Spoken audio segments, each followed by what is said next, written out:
मोहल्ले में एक तारुफ नहीं होता, आप क्या करते हैं, उसका तारुफ होता है बड़े भाईजान दुबई होते हैं। बड़ा इंट्रोडक्शन है कि आप क्या करते हैं, मैं सीएसएस कर रहा हूँ। कई लोग सीएसएस इसलिए भी तैयारी कर रहे होते हैं कि उस दौरान ना रिश्ता बड़ा अच्छा हो जाता है। ओवरऑल ही सत्यानाश हुआ है। मेमोरी की हमारी कोई हालत नहीं, गाइडेंस कोई प्रॉपर नहीं है। अच्छा मतलब प्राइमरी का टीचर है, मैं कहता हूँ अपनी जगह पे बड़ा इंपॉर्टेंट है, लेकिन वो बताए कि भाई मुझे सीएसएस नहीं आता। बात करते हैं फेडरल पब्लिक सर्विस कमीशन की, जिसने सीएसएस स्पेशल एग्जामिनेशन 2023 के तहरीरी इम्तिहान के नताइज जारी कर दिए हैं। इन नताइज के मुताबिक मजमूई तौर पर 15,245 उम्मीदवारों में से 519 उम्मीदवार कामयाब करार पाए, जबकि इम्तिहान में कामयाबी का तनासुब 3.4% रहा, जो कि गुज़श्ता सालों की निस्बत काफ़ी बेहतर हुआ है। नाजरीन, आपको यहाँ ये भी बताते चलते हैं कि 2023 में पाकिस्तान में पहली बार सीएसएस के इम्तिहानात 2 मरतबा मुनक्किद हुए। फेडरल पब्लिक सर्विस कमीशन की जानिब से मुनक्किद किए जाने वाले इस खसूसी इम्तिहान का मकसद मखसूस कोटा रखने वाले इलाकों और अक़लियतों से उम्मीदवारों को ज़्यादा मौक़े फराहम करना है। इस खास इम्तिहान के लिए उम्र की हद स्टूडेंट्स के लिए जो मुकर्रर की गई है वो बढ़ा दी गई है, दैट इज़ 35, ताकि ज़्यादा उम्मीदवार इसमें हिस्सा ले सकें। सीएसएस के इम्तिहान में कामयाबी की शरह हमेशा इतनी कम क्यों होती है, और मुकाबले के इम्तिहान की तैयारी करने वाले तलबा को किन बातों को ध्यान में रखना चाहिए और क्या ज़रूरी है, इस हवाले से गुफ्तगू के लिए आज हमारे साथ प्रोग्राम में मौजूद हैं सीनियर ब्यूरोक्रेट राय मंजूर नासिर साहब। सर, वेलकम टू सुनो पाकिस्तान। बहुत शुक्रिया जी। राय साहब, सबसे पहले ये बताइए कि 2023 में पहली बार हमने देखा कि सीएसएस के इम्तिहान 2 मरतबा मुनक्किद हुए, एक उमूमी और एक फिर हमने देखा कि स्पेशल इम्तिहान। इस इकदाम को आप किस तरह से देखते हैं, क्या इसकी ज़रूरत पेश आई? देखिए, ज़रूरत इसकी बिल्कुल वही है जो आपने बताया कि देखें जो कोटाज रह जाते हैं, या जैसे एज लिमिट इसमें बढ़ा दी गई, तो वो उस लिहाज से तो ये ठीक हुआ है। बिल्कुल ठीक। अच्छा, मुझे इस हवाले से बताइए कि सीएसएस के 2023 के जनरल इम्तहानात की अगर हम बात करें और उसकी शरह की बात करें तो 2.9 और 6% है, और अगर मज़ीद खसूसी इम्तहानात की बात करें तो उसकी जो शरह है वो मज़ीद 6%, या अगर हम कहें उस चीज़ को मज़ीद आगे एग्जैजुरेट करने की कोशिश करें, तफसीलन बयान करें तो हमें वो भी पता चलती है। मुझे ये बताइए कि शरह हमेशा कम क्यों होती है? और इम्तहानात पास करने के बाद भी स्टूडेंट्स को बहुत सारे इंटरव्यूज़ का सामना करना हुआ। जो इम्तहान पास कर लेता है वो इंटरव्यू में कहीं ना कहीं रह जाता है। देखिए, मैंने पहले सवाल का जान के मुख्तसर जवाब दिया है। ये सवाल है जिसका मैं चाहता हूँ ज़रा डिटेल में हम बात करें। अच्छा, ये खबर तो ऐसे ही बनती है, आपने फिगर बड़े ज़बरदस्त कोट किए हैं, बल्कि उसमें हम यहाँ से शुरू करें ना, तकरीबन 22,000 लोगों ने दरखास्तें दी, और 22 को आप ये लगा लें कि 40,000 लोग होंगे जो ये कहते फिरते होंगे कि हमने सीएसएस करना है जी। भाईजान क्या कर रहे हैं जी सीएसएस, आप क्या कर रही हैं जी सीएसएस। ये हमारे कौमी मिजाज में आपको बता रहा हूँ ना। 40,000 में से फिर 18,000 का हौसला नहीं पड़ा होगा कि दरखास्त भी दे दें। 22 ने तकरीबन दरखास्त दी। मैं छोटे फिगर्स में नहीं जा रहा था कि लोगों को आसानी समझ आ जाए। बिल्कुल। अब 22,000 एप्लीकेशन एक पूरा फॉर्म है, पलंदा है, साथ आप पैसे देते हैं, उसको फिलशिल करते हैं, पूरा एक प्रोसेस है। वो करने के बाद सोचे ना कि 7-8 हज़ार तो पहली दफ़ा इम्तिहान में आखिरी रात को ही ड्रॉप हो गए कि हम तो इम्तिहान ही नहीं देते। ये 7-8 हज़ार कौन थे? से, डर से। डर का मतलब ये कि उन्होंने पढ़ा ही कोई नहीं। ये उन्होंने घर वालों को डॉज किया, या सिर्फ ये है कि मोहल्ले में एक तारुफ नहीं होता, आप क्या करते हैं, उसका नहीं, उसका तारुफ होता है बड़े भाईजान दुबई होते हैं। अच्छा, जिस मुल्क में ये इंट्रोडक्शन हो तो वहाँ ये बड़ा इंट्रोडक्शन है कि आप क्या करते हैं, मैं सीएसएस कर रहा हूँ। अच्छा। और कई लोग सीएसएस इसलिए भी तैयारी कर रहे होते हैं कि उस दौरान ना रिश्ता बड़ा अच्छा हो जाता है।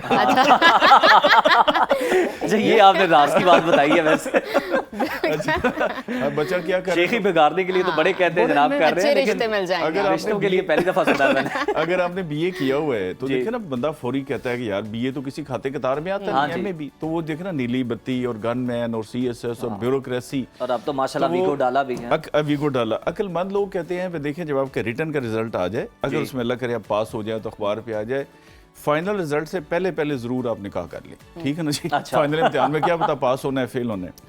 एक तो मैं आपको ऑनेस्टली बताऊं ना, इसकी बहुत सारी रीजंस हैं, और ये मैं बहुत खुश हूँ कि आपने इस टॉपिक पे बात की है। लोग तो बात भी करते हैं तो ऐसे मिर्च मसाले के लिए ना, ये बड़ा सीरियस सोचने की जरूरत है कि इसकी क्या रीजन है। क्योंकि रिटर्न जो एग्जाम है उसमें कोई कंपटीशन नहीं है। रिटर्न में क्या है कि आपके ऑप्शनल सब्जेक्ट हैं 600 के, उसमें जो 33% नंबर ले लिया, अब देखिए 33% क्या क्राइटेरिया से नीचे तो फिर बिल्कुल ही मतलब आप मैट्रिक भी करें तो नहीं होता जी। जो भी वो पास कर ले उसका पास हो गया, जो कंपलसरी सब्जेक्ट हैं उस पर 40% है और ओवरऑल मिला के 50% है।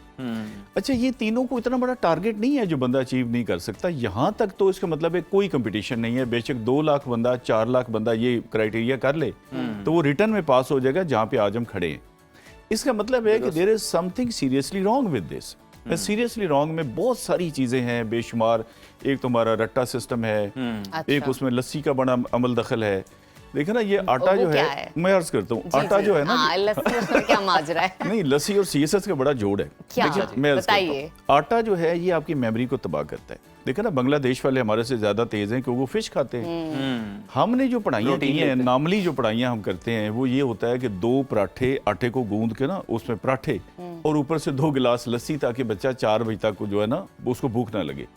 तो लस्सी पी के इतना इल्म हासिल होता है जितना हमारे पास है। देखिए ना, हमारी किताबें गलत। अच्छा, हम आज तक ये डिटरमिन नहीं कर सके कि जिस मुल्क में हम रहते हैं ये जुमेरात को बना था कि जुमे को बना था। मैं पंजाब टेक्स्ट बुक बोर्ड का एमडी था, मैंने 100 किताबों पे पाबंदी लगाई और 100 वो किताबें थी जिसमें कुरान गलत, हदीस गलत, सोशल स्टडीज आपकी गलत। एक किताब में लिखा हुआ था कि सर सैयद अहमद खान की वो जो डेट्स थी वो ये बनती थी कि उन्होंने अपनी डेथ के 34 साल के बाद नौकरी शुरू की। तो मैंने कहा ना, मैं तो पहली दफ़ा पता लग गया कि बंदा मरने के बाद भी नौकरी। ऐसे ब्लंडर, ऐसे ब्लंडर। और वो देखें रिटर्न में थे। ये इंसानी तारीख में एक ही वकूआ हुआ। अच्छा, क्योंकि हम बिल्कुल सतही सी कौम है जी, आया गया। वो मैंने ये किताब लिखी है सीरत नबी सल्लल्लाहु अलैहि वसल्लम पे। इसका मुकाबला कराते हैं, 50 लाख के नाम देते हैं। इसका हमने कंपटीशन कराया आधी किताब। जबरदस्त। 150 बंदा पियर हुआ। 150 में से 40 वो लोग थे जिनके 0 नंबर थे। तो मैंने कहा ये 0 वाली कौन पार्टी है? उसमें एक MBA, एक MCOM, एक इंजीनियर। अच्छा, ये हो सकता है कि मतलब 150 सफ़े की बुक हो, लाखों रुपए के नाम उस पर हों और 2 महीने आप तैयारी करें। अच्छा, एक तो ये रीज़न है कि ओवरऑल ही सत्यानाश हुआ है। मेमोरी की हमारी कोई हालत नहीं, गाइडेंस कोई प्रॉपर नहीं है। अच्छा, मतलब प्राइमरी का टीचर है, मैं कहता हूँ अपनी जगह पे बड़ा इंपॉर्टेंट है, लेकिन वो बताए कि भाई मुझे CSS नहीं आता। अब बहुत से लोग मेरे पास आते हैं ये ISSB के बारे में। मैंने कहा भाई, मैंने कभी ISSB के इम्तिहान नहीं दिया, तो आप किसी और के पास जाएं। अगर आपको एक चीज़ नहीं पता तो अच्छा, कोई प्रॉपर गाइडेंस नहीं है, पूरा रट्टे पे आपका निज़ाम चल रहा है। जी, आप सवाल करें। सर, आपकी बात बिल्कुल दुरुस्त है और आपकी मौजूदगी का फ़ायदा उठाना चाहते हैं, जाहिर बात है गाइडेंस लेना चाहेंगे। अच्छा, मुझे सर ये बताइए, 2025 में भी बहुत सारे स्टूडेंट्स जो हैं इम्तिहान देने की तैयारी कर रहे हैं। एक तो किस तरह तैयारी करने ये बताइए, और अगर आप रिटर्न में पास हो जाते हैं उसके बाद साइकोलॉजिकल और इंटरव्यूज में कहीं ना कहीं फंस जाते हैं, तो उसको कैसे क्लियर करना है? और भी तो उसके लिए तो कोई बंदोबस्त होना चाहिए। आप बेहतर गाइड कर सकते हैं। इसका असूलन तो मैं कहूँगा कि आपको पैसे चार्ज करने चाहिए। ये फ्री करने वाली बात ही नहीं है। देखिए, आपकी मौजूदगी से हमने आज जो है ना इस्तेफादा करना है। लेकिन आपके कहने पे मैं अर्ज कर देता हूँ। देखिए, सबसे पहले तो ये है कि आप रट्टे से निकलें। ये जो रट्टा है ना, वो देखे ना, जैसे हाफिज कुरान का वो मुशाबे लगता है ना, मुतशाबे, वो एक रकू का आगे वही लफ्ज किसी और जगह पढ़ देता है। चले, उन्होंने तो पूरा कुरान हिफ्ज़ किया हुआ है। हमने जो आम किताबें अब देखे ना, क़ायद आज़म के 14 निकात, ये जो एग्जाम है ना, बेसिकली ये फैक्ट्स एंड फिगर का इम्तिहान नहीं है, ये एग्जाम है एनालिसिस का। अच्छा, हमारे लोग कहते हैं अक़वाम मुत्तहिदा कब बना, 6 इदारे, जनरल असम्बली होती है, सिक्योरिटी काउंसिल होती है, फलां फलां। भाई, ये तो छठी जमात का बच्चा भी याद कर लेगा ना। आपसे ये तवक्को की, क्योंकि आपको लगाना है हमने ASP, AC, किसी बड़ी सीटों पे जहाँ पे आपने फैसला करना है। फैसला करने के लिए आपकी पावर होनी चाहिए ना एनालिसिस करने की। एनालिसिस ये है कि UN जैसे है, ये अपने मकसद में कामयाब हुआ या नाकाम हुआ, क्या क्या फेलियर्स हैं, क्या इसकी कामयाबियां हैं, स्ट्रक्चर में क्या चेंजेस की ज़रूरत है, चार्टर में ना, उसने वो वहाँ तक पढ़ के। अच्छा, 14 निकात है, बस 14 निकात रट्टा लगाना तो कोई काम नहीं। असल ये है 14 निकात में एक नुक्ता, क़ायद आज़म ने कहा कि फेडरल सिस्टम चाहिए, एक मुतालबा था ना। अब आपको पता होना चाहिए कि फेडरल सिस्टम है क्या और क्यों उन्होंने कहा, उसके एक रीज़न है बाकायदा, ये कॉन्स्टिट्यूशन लॉ है।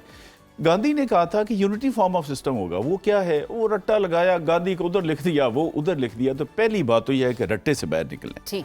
अब जो मुताले पाकिस्तान हम पढ़ते हैं, ये तो ऐसे बात नारे के लिए है ना, पाकिस्तान का मतलब क्या, ला इलाहा इल्लल्लाह। मुताले Pakistan is not a history. Pakistan studies जो है, ये पाकिस्तान अफेयर्स, वो कॉन्स्टिट्यूशन लॉ है, जैसी मैंने आपको एक एग्जाम्पल दी है।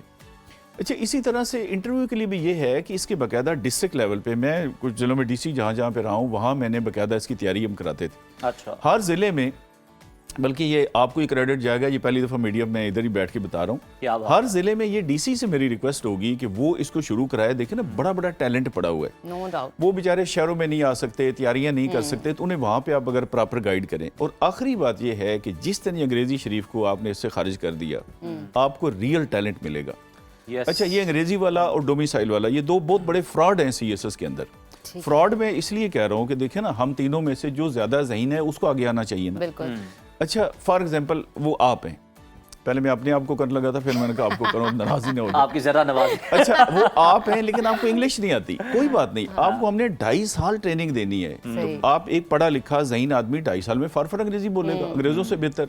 तो ये जो इंग्लिश है ना जी, ये चक्कर चला ही इसलिए है कि खास लोगों के बच्चे बच्चियां इसमें आ सके, और जो रियल टैलेंट है असल, आज ये आप उर्दू में ले लें, बहुत अहम बात ठीक है। वो कहते हैं ना, अंग्रेजी में आप गलत भी बात कह रहे होंगे ना तो लोग कहेंगे वाह वाह वाह, वाह, क्या वाह, बात है। क्या क्या बात है। एक्सेंट है, क्या बात की आपने। नहीं, वो देखे ना जी, अच्छा अगर आप फिर आप कौमी जुबान उर्दू और बच्चों को उर्दू, तो वो बेचारा मीर तक की मीर पढ़ पढ़ के मर जाता इसी है, से ही नहीं निकल पाते जी, इसी ये से नहीं करना निकल क्या है? पाते। अच्छा, सोचना और इंटरव्यू में भी यही है कि इंटरव्यू में आप लोगों को मार्जिन दें, जो लोग बैठे हैं इंटरव्यू लेने के लिए। अब मैं भी जॉब के लिए बेशुमार इंटरव्यूज मैंने किए हैं, ठीक है। तो मैं देखिए ना, अगर आपकी फैमिली बैकग्राउंड और स्कूलिंग और है और दूसरे की और है, तो मैं पहली दफा ही उसको 10 नंबर 20 नंबर एक स्टेप आगे लेके आऊंगा, ठीक है। बिल्कुल। तो वो इतनी बारीकी में जाता ही कोई नहीं। देखे ना जी, ये सारा एक सिस्टम ऊपर से लेकर नीचे तक जो है ना जी, ये अभी तक ये इसके अंदर बेशुमार रिफॉर्म्स की जरूरत है। तो सर यही बता दें कि हालिया बरसों में क्या तब्दीलियां की गई फेडरल पब्लिक सर्विस कमीशन में, मजीद किन इस्लाहात की जरूरत है, जरा आप शॉर्टली ये भी बता दें। देखिए, पूरे पाकिस्तान का जो निज़ाम है ना, ये कोई तब्दीली अल्लाह के फजल से नहीं की गई।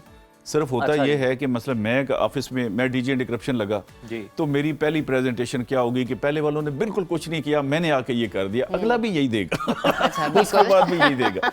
देखिए, पाकिस्तान का ये पूरा सिस्टम आधा बहुत सच बोल रहे हैं। बड़ी सच्ची बातें कर रहे हैं, हकीकत पे मबनी। मैं गुजारिश करता हूँ, ये सारा सिस्टम रिडंडेंट हो चुका है। देखिए, आपकी एक बिल्डिंग होती है ना, आप उसको रिपेयर कराते हैं, फिर आप कोई और एक स्टेज आती है, फैसला करते हैं कि ये इमारत अब नहीं चल सकती, इसे गिरा के नया बनाना पड़ेगा। ये सीएसएस है, पीएमएस है, हमारे जितने ये इदारे शिदारे हैं, ये सारे डिमोलिश करके इनको आजकल की जरूरत। देखिए ना, हमारे लोग कितने हैं जिनको अंग्रेजी आती है। जी हाँ। अच्छा, और क्या ऐसी जरूरत पड़ गई इमरजेंसी, अच्छा मैं एसी, आप एसी लग गए, अच्छा आपने वहाँ लोगों के साथ अंग्रेजी में बात करनी है, आपके पास रेडी वाले ने आना है, टांगे वाले ने आना है, आम पब्लिक ने आना बड़ी है। आपने अहम बात की है और ये बड़ी जरूरी है। मैं सर बहुत मजा आ रहा है सब आपके साथ 10 गपशप सेकंड आप मुझे करके। सिर्फ 10 सेकंड जी, लगे। जरूर। मैं बैठा हुआ था एक जगह पे, तो वो कलेक्टर के पास एक बंदा आ गया, तो उसने पंजाबी बात की, उन्होंने कहा पुत्र है मसला सी, मेरी जमीन तक कब्जा हो गया। तो वो ना कहता है रीडर से, मुफ्ती ये क्या बोलता है, उसका नाम था दाऊद। मैंने कहा अगर इसकी जगह डेविड भी होता तो वो भी यही कहता, मुफ्ती ये क्या बोलता है। तो फर्क क्या हुआ? बहुत शुक्रिया, थैंक यू सो मच। और आपके साथ बड़ा मजा आया गपशप करके, बड़ी आपने बड़ी सच्ची और हकीकत वाली खरी और बातें की हैं, अंदर की हाँ। बातें की हैं। तो हम इंशाल्लाह आपको आगे भी मदऊ करते इंशाल्लाह, रहेंगे, इंशाल्लाह। और आपने वक्त हमें लाजमी देना, आपका बहुत शुक्रिया। बहुत शुक्रिया। तो जनाब जो ये तैयारी कर रहे हैं और जो रट्टे जनाब से निकले रिटर्न जो है वो पास बिल्कुल। कर चुके हैं, अब इंटरव्यू की तैयारी कर रहे हैं, उम्मीद है उन्हें भी यहाँ से कुछ ना कुछ हासिल जरूर हुआ होगा। और जिन्होंने आगे 25 में अटेम्प्ट करनी है जनाब, उनके लिए भी जो टिप्स थी राय मंजूर नासिर साहब ने, जो कि प्लीज फ्री में उन्होंने दिए हैं हमारे प्लेटफॉर्म के तवसत से, बिल्कुल, इसको लिख तो लीजिए आप ताकि इसको आपके लिख लिए भी लें और आसान इस पे हो। अमल भी करें।